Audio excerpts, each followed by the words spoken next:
Mari kita berdoa. Kami bersyukur untuk setiap kesempatan kami boleh datang menghampiri tahta-Mu yang kudus. Dan hari ini setiap kami datang dengan satu pergumulan mungkin, dengan banyak hal yang kami pikirkan. Tuhan, hari ini kami rindu kebenaran firman Tuhan sekali lagi boleh memperteguh kami, menguatkan iman kami untuk kami boleh terus berjalan bersama dengan Tuhan. Meski ada begitu banyak pergumulan lika-liku yang kami hadapi, tetapi kami tetap terus percaya bahwa Allah adalah Allah yang terus menyertai dan menopang setiap hidup kami. Hari ini hamba-Mu berdoa bersama dengan seluruh jemaat yang hadir hari ini, mendukung untuk Ibu Mintarsi yang akan menjalankan operasi hari Selasa nanti. Tuhan, Engkau yang memberkati, kiranya proses operasi mata boleh berjalan dengan baik dan semua berkat campur tangan Tuhan melalui tangan-tangan dokter dan juga setiap perawat yang akan menjalankan operasi ini dalam nama Tuhan Yesus. Engkau yang berkuasa, Engkau yang boleh menyertai jalannya operasi hingga boleh berhasil dan Ibu Mintarsi boleh dipulihkan. Bapa, hari ini kami sebagai jemaat Tuhan siap mendengarkan sabda kebenaran firman-Mu dan berbicaralah kepada setiap kami. Di dalam nama Tuhan Yesus kami berdoa. Amin. Shalom saudara yang terkasih dalam Tuhan kita Yesus Kristus.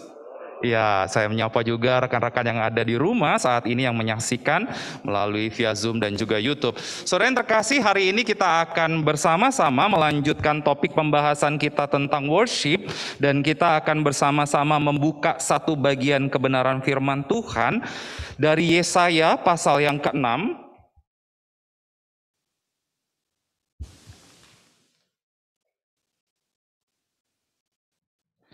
Yesaya pasal yang ke-6 ayat yang pertama sampai dengan ayat yang ke-7. Kebenaran firman Tuhan akan dibacakan oleh Ibu Ermin.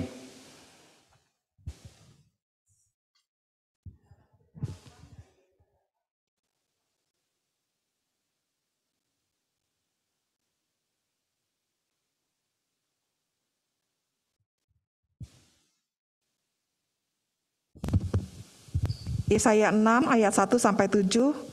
Demikian firman Tuhan. Yesaya mendapat panggilan Allah. Dalam tahun matinya Raja Uzkia, aku melihat Tuhan duduk di atas tahta yang tinggi dan menjulang, dan ujung jubahnya memenuhi bait suci. Para serafim berdiri di sebelah atasnya, masing-masing mempunyai 6 sayap.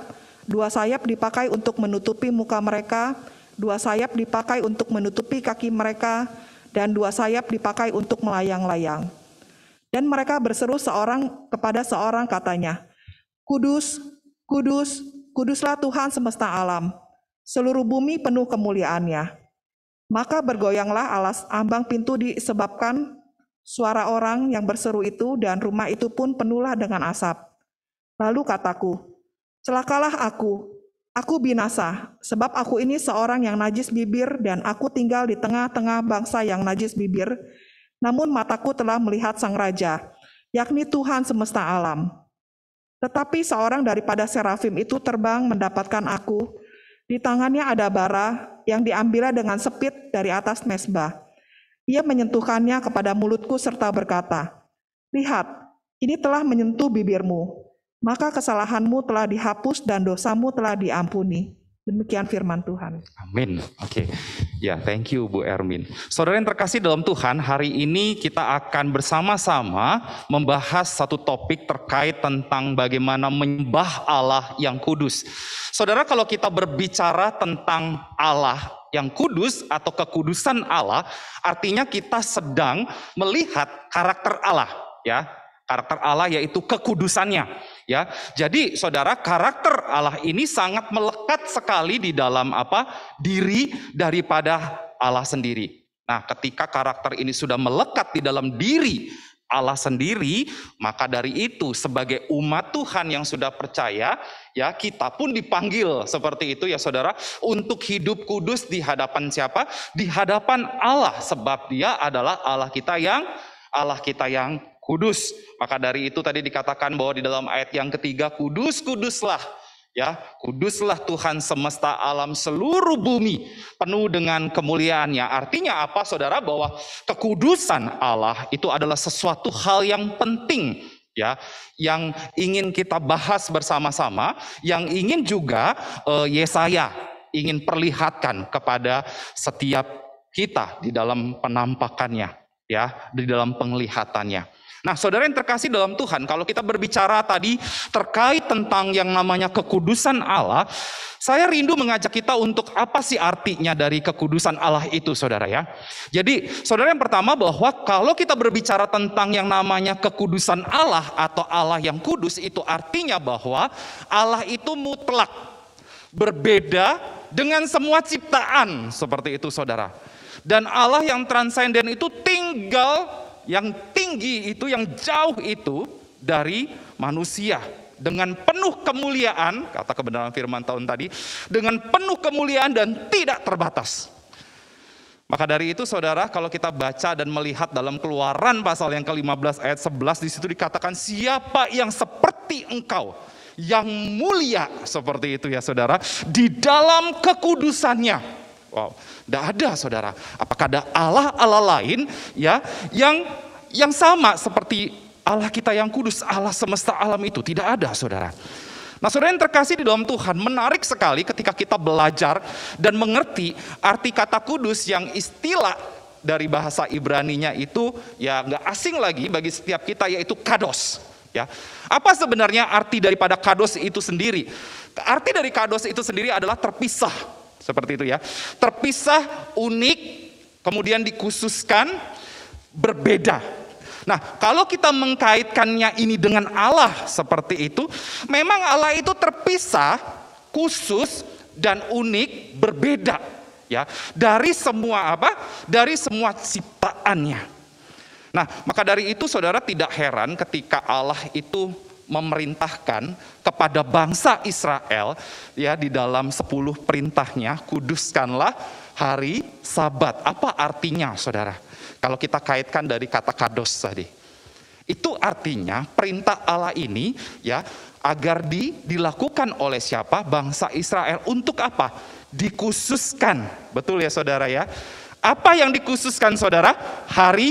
Hari Sabat, betul ya saudara. Jadi kalau kita berbicara tentang kuduskanlah hari Sabat, itu artinya khususkan, bedakan seperti itu. Ya, hari Sabat, hari perhentian untuk apa saudara? Untuk kita boleh bersama-sama beribadah. Datang kepada siapa? Datang kepada Tuhan. Nah, tapi pertanyaannya saudara, ada begitu banyak orang Kristen yang tidak menyadari pentingnya kita mengkhususkan itu. Ya, hari Sabat, hari Minggu, hari tempat perhentian, hari beribadah demi untuk berjumpa secara pribadi dengan Allah.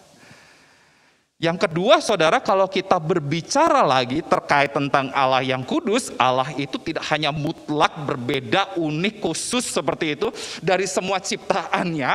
Tetapi saudara, kalau kita berbicara tentang Allah yang kudus, itu artinya bahwa Allah itu murni. Betul ya saudara ya? Allah itu murni, Allah yang tidak tercemar sama sekali dengan yang namanya apa? Dosa. Ketika kita berbicara tentang keadilan Tuhan, ketika kita berbicara tentang kasihnya Tuhan, minggu lalu kita berbicara tentang kasihnya Tuhan, pengorbanannya Tuhan, tidak ada campur tangan siapa-siapa saudara, ya, murni, seperti itu. Kasihnya betul-betul murni, pengorbanannya betul-betul murni, ya, minggu lalu kita belajar akan hal itu. Nah, kalau kita berbicara tentang keadilan pun demikian saudara, bahwa keadilannya itu tidak ternoda, tidak tercemari. Nah, Allah juga terpisah saudara. Dari apa? Dari yang namanya kejahatan moral atau dosa. Itu berarti Allah tidak pernah berhubungan dengan yang namanya apa? Dosa. Kalau saudara perhatikan ya, ada beberapa ayat yang saya ingin bacakan buat saudara sebagai referensi ya. Dari Yesaya 59 ayat 2b. Di situ dikatakan yang memisahkan kamu dan aku adalah apa saudara? Di situ dikatakan segala kejahatanmu. Ya, itu Yesaya katakan demikian. Ya, kemudian 1 Yohanes 1 ayat 5 dikatakan dan dia tidak sama sekali ada kegelapan. Ya, kalau saudara perhatikan dari 1 Yohanes 1 ayat 5 dan dia tidak ada sama sekali kegelapan. Satu ayat lagi saudara. Dari 1 Yohanes 3 ayat yang kelima. Dan di dalam dia tidak ada dosa. Nah saudara, 3 ayat ini saja saudara sudah mengindikasikan bahwa kekudusan Allah itu tidak tercemar. Ya, Allah tidak berhubungan dengan yang namanya dosa dan tidak ternodai. Dan Allah juga tidak bisa berbuat dosa atau melakukan kejahatan secara moral. Nah saudara yang terkasih di dalam Tuhan, kalau kita melihat dari pengertian ini saja ya saudara ya, dari 2 pengertian ini saja, kita bersama dapat melihat bahwa Allah bukan saja Allah yang berkuasa, seperti yang dikatakan oleh Yesaya di dalam ayat yang pertama tadi, yang duduk di atas tahta yang tinggi, tetapi Allah kita itu adalah Allah yang juga geram dengan yang namanya apa saudara? Dengan yang namanya dosa. Nah saudara, ketika kita memahami dengan jelas saudara arti daripada Allah yang kudus ini, harusnya mendorong saudara dan saya saudara untuk juga tidak mencemari diri dengan yang namanya apa? Dosa. Karena ketika kita mencemari diri dengan dosa, maka jelas saudara kata firman Tuhan, tidak ada satupun yang dapat berhadapan dan melihat Allah yang kudus. Nah saudara yang terkasih dalam Tuhan, dari pengertian ini aja bikin kita ngeri saudara. Benar gak ya saudara ya? Gila, gak ada yang bisa ngelihat Tuhan. Gak ada yang bisa berhadapan dengan Tuhan kalau kita ngelihat dari 2 pengertian ini saja. Benar gak saudara? Saudara, apa tanggapan saudara ketika saudara memahami dan mengerti 2 pengertian ini? Pertama, Allah yang kudus tadi Allah yang mutlak, berbeda dengan semua ciptaan. Dia terkhususkan seperti itu ya. Kemudian beda, unik, kemudian ditambah lagi Allah yang kudus itu adalah Allah yang murni, yang tidak tercemar sama sekali dengan yang namanya dosa. Bahkan saudara, Allah tidak mampu atau tidak melakukan yang namanya kejahatan secara moral. Oh saudara, dari 2 pengertian ini memperlihat, waduh, gak ada satupun kata firman Tuhan yang pada akhirnya dapat melihat Allah yang kudus ketika hidup kita dicemari oleh dosa. Saudara yang terkasih di dalam Tuhan, membuat dan melihat pengertian ini saja harusnya membuat kita mikir hari ini. Mengoreksi diri kita sebagai umat Tuhan yang sudah dipanggil, yang sudah ditebus. Apakah hidup kita pun didorong untuk melihat akan kekudusan Tuhan dan menjadi hidup yang kudus di hadapan Tuhan. Nah saudara yang terkasih dalam Tuhan, hari ini saya ingin mengajak untuk setiap kita boleh bersama-sama merenungkan saudara. Hanya 2 hal saja perefleksian saya ketika kita mau belajar dan melihat bagian Yesaya pasal yang ke-6 ini ayat 1 sampai dengan ayat yang ke-7. Gimana kita menyembah Dia Allah yang kudus di tengah kondisi kita nih bobrok banget, benar nggak saudara ya? Di tengah kondisi kita nih apa saudara? Tercemar ya, tercemar dengan yang namanya dosa. Saudara, hal yang kita perlu renungkan bersama adalah pertama, perbaikilah cara penyembahanmu dan sembahlah Allahmu dengan penuh hormat. Ya, perbaikilah cara penyembahanmu dan sembahlah Allah dengan penuh hormat. Saudara, jika kita menyembah Dia dengan yang namanya penuh hormat, itu artinya, setuju nggak saudara? Kalau saudara mengenal siapa Allah yang disembah. Betul ya saudara ya?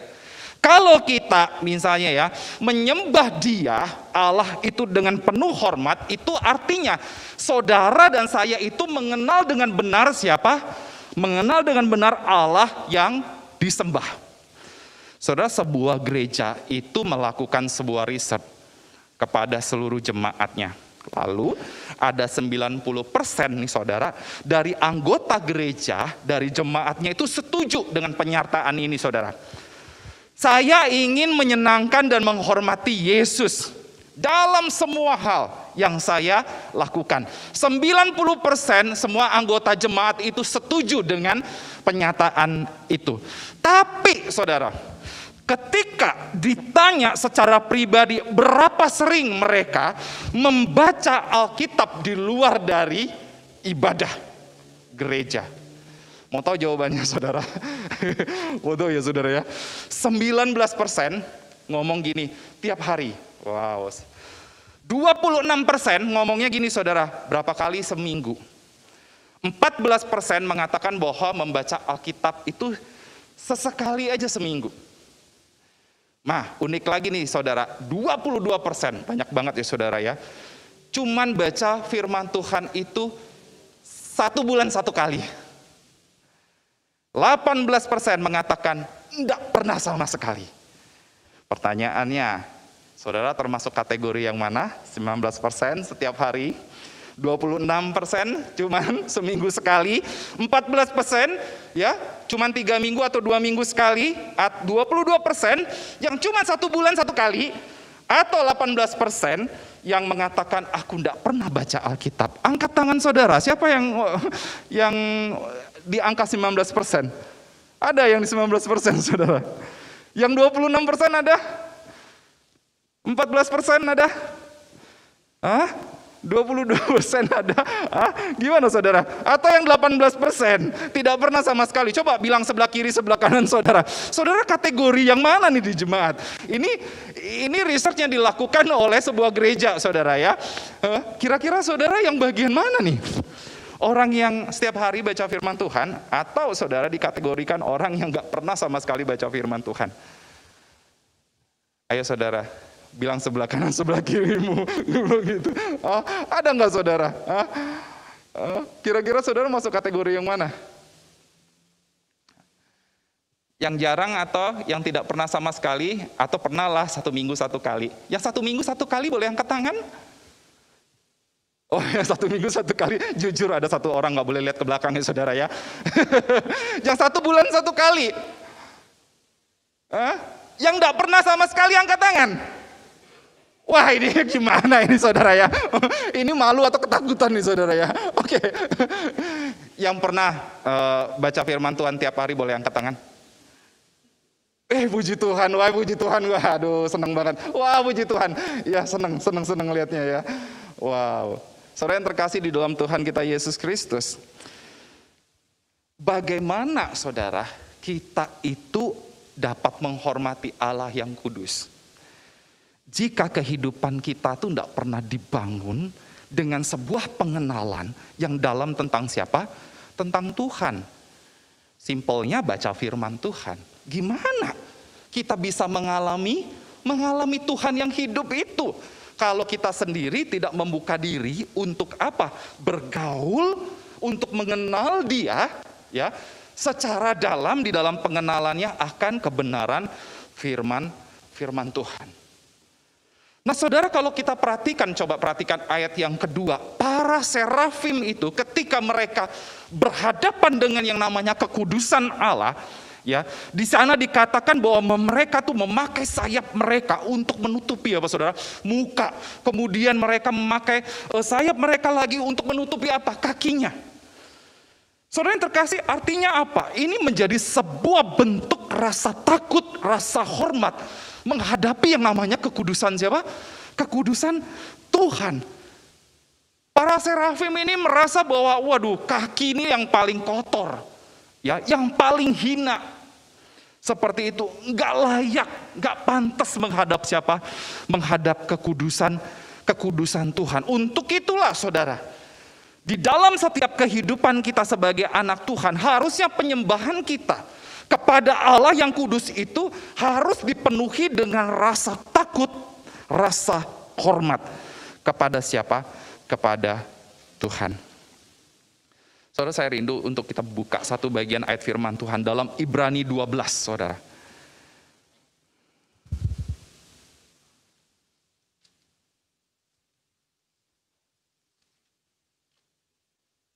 Ibrani 12, saudara.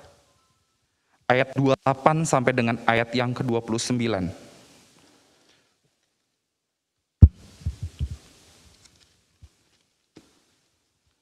Saudara, kita bisa melihat dalam bagian itu ya. Ibrani pasal yang ke-12 ayat 28 sampai dengan ayat 29.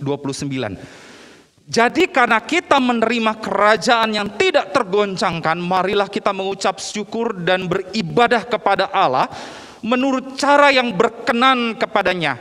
Dengan apa saudara? Dengan hormat dan takut. Ayat yang ke-29. Sebab Allah kita adalah api yang menghanguskan. Saudara yang terkasih di dalam Tuhan kita Yesus Kristus, untuk itulah saudara, hari ini saya katakan kepada setiap kita bahwa kita harus betul-betul sadar bahwa ketika kita datang beribadah kepada Tuhan, ya, tiap minggu seperti itu ya, harusnya menjadi momen yang menggetarkan saudara. Ya, harus menjadi momen yang menggetarkan hatimu ketika kamu menghadap kepada siapa? Menghadap kepada Allah yang kudus. Jangan sampai saudara, kehadiran kita ya, entah itu di dalam ruangan itu, dalam ruangan ini, atau kita berada di mana? Berada di Zoom seperti itu ya saudara, berada di rumah menyaksikan ibadah melalui YouTube dan juga Zoom. Jangan sampai saudara, kita itu teralihkan. Ya, entah itu teralihkan dengan gadget, entah itu teralihkan dengan apa saudara? Aktivitas-aktivitas yang lain saudara. Atau hal-hal yang lain yang tidak ada hubungannya sama sekali dengan apa? Ibadah. Nah saudara, jangan sampai pada akhirnya hati, pikiran kita, sikap kita itu malah teralih dengan hal-hal yang seperti itu. Sehingga apa saudara? Sehingga kita tidak lagi fokus terhadap apa? Terhadap penyembahan kita. Belajar firman Tuhan. Itu artinya apa saudara? Cara sikap kita itu sedang meremehkan Tuhan. Bukan lagi dengan sikap takut dan hormat kepada Tuhan.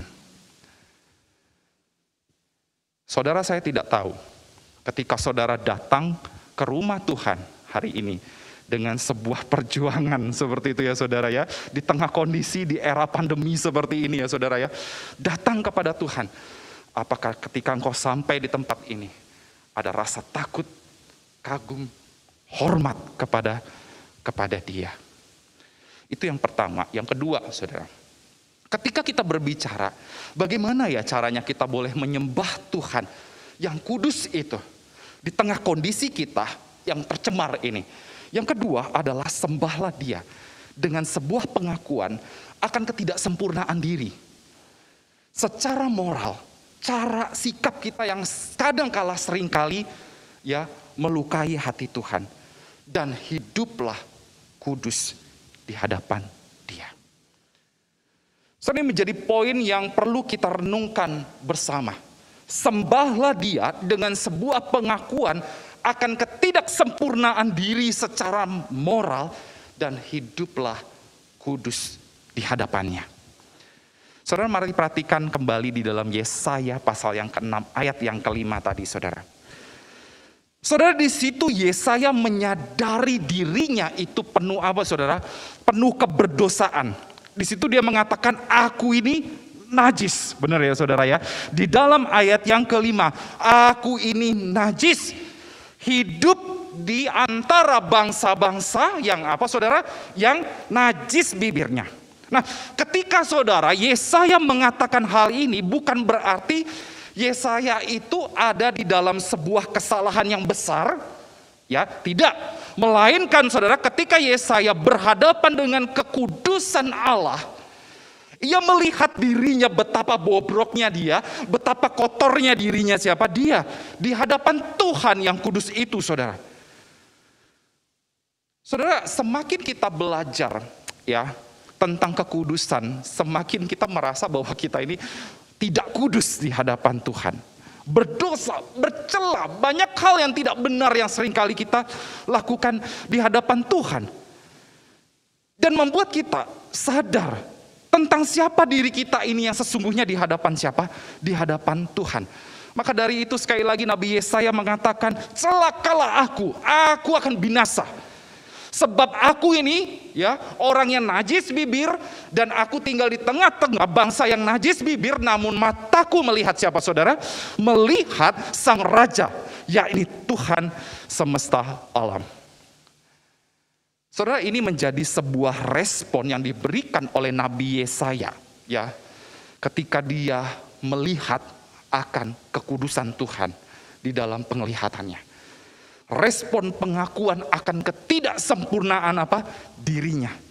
Dan harusnya saudara, sikap dan respon ini juga yang dilakukan oleh setiap orang yang menghadap kekudusan Allah, termasuk saudara dan saya. Saudara, untuk itulah di dalam liturgi ibadah kita, ya, dalam liturgi ibadah kita tuh saya seringkali ingatkan pentingnya doa pengakuan dosa. Saudara, adakan kita momen ketika kita di dalam sebuah liturgi ibadah ada momen tentang pengakuan dosa? Saudara, kenapa ini nggak boleh dihilangkan di dalam unsur liturgi kita? Karena pertama saudara, ini memperlihatkan kembali, mengintrospeksi diri kita. Sebenarnya kita itu tidak layak menghadap kekudusan Allah. Ya, kita itu harus sadar bahwa diri kita tuh tidak sempurna di hadapan Tuhan. Dari cara kita, dari sikap kita, bahkan moral kita di hadapan Tuhan. Nah saudara, tiap-tiap hari itu kita membutuhkan anugerah Tuhan, pertolongan Tuhan, belas kasihan Tuhan buat apa? Buat kita. Itu yang pertama. Yang kedua adalah, kenapa doa pengakuan dosa itu tidak boleh dihilangkan di dalam sebuah unsur liturgi ibadah? Karena momen pengakuan dosa itu adalah momen kembali kita melihat kasih dan pengorbanan Kristus bagi manusia yang berdosa. Nah saudara, untuk itulah pengakuan dosa harusnya menjadi momen pada akhirnya kita itu sujud tersungkur di hadapan Allah yang Maha Kudus dan mengakui segala dosa yang kita telah perbuat di hadapan Tuhan. Saudara yang terkasih, ketika seseorang tidak mengenal dan menyadari ketidaksempurnaan dirinya, pastilah ia pun tidak akan bisa mengenal Allah dan anugerahnya yang menyelamatkan dosa manusia. Ketika seseorang tidak mengenal dan menyadari ketidaksempurnaan dirinya, pastilah ia pun tidak akan bisa mengenal Allah dan anugerah Tuhan itu yang sudah menyelamatkan dosa dari manusia. Saudara, maka dari itu di dalam ayat yang ke-6 sampai dengan ayat yang ke-7 dari Yesaya yang kita baca tadi, saya bacakan sekali lagi bagi setiap kita. Tetapi seorang daripada serafim itu terbang mendapatkan aku, di tangannya ada bara yang diambilnya dengan sepit dari atas mezbah. Ia menyatukannya kepada mulutku serta berkata, lihat, ini telah menyentuh bibirmu, maka kesalahanmu telah dihapus dan dosamu telah diampuni. Saudara yang terkasih dalam Tuhan, ini adalah perjumpaan Yesaya kepada siapa? Dengan Allah yang kudus. Yesaya tidak mengalami kematian langsung secara tiba-tiba ketika berhadapan dengan kekudusan Allah, saudara. Tapi saudara, dalam bagian ini saudara, kita melihat para serafim itu mengambil bara api dari apa saudara? Dari mezbah, ya. Lalu serafim itu menghampiri Yesaya dan menyentuh bara itu di mulut Yesaya. Pengampunan dosa itu ya diberikan. Ingat saudara, pengampunan dosa itu bukan hasil dari serafim ya saudara ya, melainkan daripada siapa saudara? Daripada Allah sendiri, ya. Bukan daripada serafim. Ya, hasil dari pengampunan dosa itu, melainkan Allah yang mengampuni dosa. Nah saudara, ini jadi satu berita anugerah pengampunan dosa ya bagi setiap kita, saudara. Ketika kita betul-betul menyadari diri ini tidak sempurna, diri ini nggak layak di hadapan kekudusan Tuhan, ada pengampunan ya daripada siapa? Daripada Tuhan. Dan pengampunan itu hanya dimungkinkan karena kematian anak domba Allah, Yesus Kristus yang mengasihi kita. Saudara, saya tidak tahu, mungkin hari ini engkau datang dengan sebuah pergumulan yang berat. Saya tidak tahu apakah masih ada dosa, perbuatan yang mungkin belum kita akui dan bereskan di hadapan Tuhan. Atau kita masih terikat oleh dosa-dosa kesayangan kita. Dosa yang seringkali kita ulang, kemudian seringkali kita minta ampun sama Tuhan, terus kita ngulang lagi. Betul ya saudara? Terus minta ampun lagi, terus ngulang lagi. Benar ya saudara? Terus seperti itu. Benar gak saudara ya? Nah saudara, ada begitu banyak hal yang kita lakukan dan perlu dibereskan di hadapan Tuhan. Mohon ampunlah di hadapan Dia. Selesaikanlah dosa-dosa itu di hadapan siapa? Di hadapan Allah. Kita bukan hanya cuma mengakui ya saudara ya, mengakui akan dosa kita seperti itu, tetapi saudara, kita harus paham betul bahwa kita itu dipanggil ya di dalam kekudusan Tuhan, dipanggil untuk hidup di dalam Di dalam kekudusan dan tidak pernah yang namanya kompromi dengan dosa. Nah saudara yang terkasih, maka dari itu tadi berita anugerah pengampunan dosa Regi sudah bacakan bagi setiap kita dari 1 Petrus 1 ayat 15 sampai 16. Hendaklah kamu menjadi kudus di dalam seluruh hidupmu, sama seperti siapa saudara? Allah kita yang sudah memanggil kita. Sebab ada tertulis, kuduslah kamu sebab aku ini kudus. Saudara yang terkasih di dalam Tuhan kita Yesus Kristus, saya rindu kebenaran firman Tuhan hari ini boleh kembali membuka hati dan pikiran kita ya, untuk boleh bersama-sama sembahlah Allah kita itu dengan hormat. Sembahlah Dia dengan pengakuan akan ketidaksempurnaan diri secara moral, dan belajarlah untuk hidup kudus sama seperti Allah kita yang adalah Allah yang kudus. Amin saudara, mari kita tundukkan kepala, kita berdoa. Saudara yang terkasih, saya ngajak untuk setiap kita boleh menenangkan hati dan pikiran kita di hadapan Tuhan. Berdoalah secara pribadi di hadapannya. Saya tidak tahu apakah ada begitu banyak hal-hal yang menghalangi kita datang menghampiri takhta Allah yang kudus. Mari hari ini datang dan berdoalah. Mohonlah ampun di hadapan Dia. Belajarlah dan berjuanglah untuk makin hari hidup di dalam kekudusan Tuhan. Meskipun perjuangan itu akan ada kerikil-kerikil dan pergumulan, tapi marilah berjuang sebagai umat yang sudah dipanggil, umat yang sudah ditebus untuk boleh hidup sama seperti Allah yang kudus. Sebab ada tertulis, kuduslah kamu, sebab aku ini Tuhan Allahmu kudus. Mari tenangkan hatimu, berdoa di hadapan Tuhan.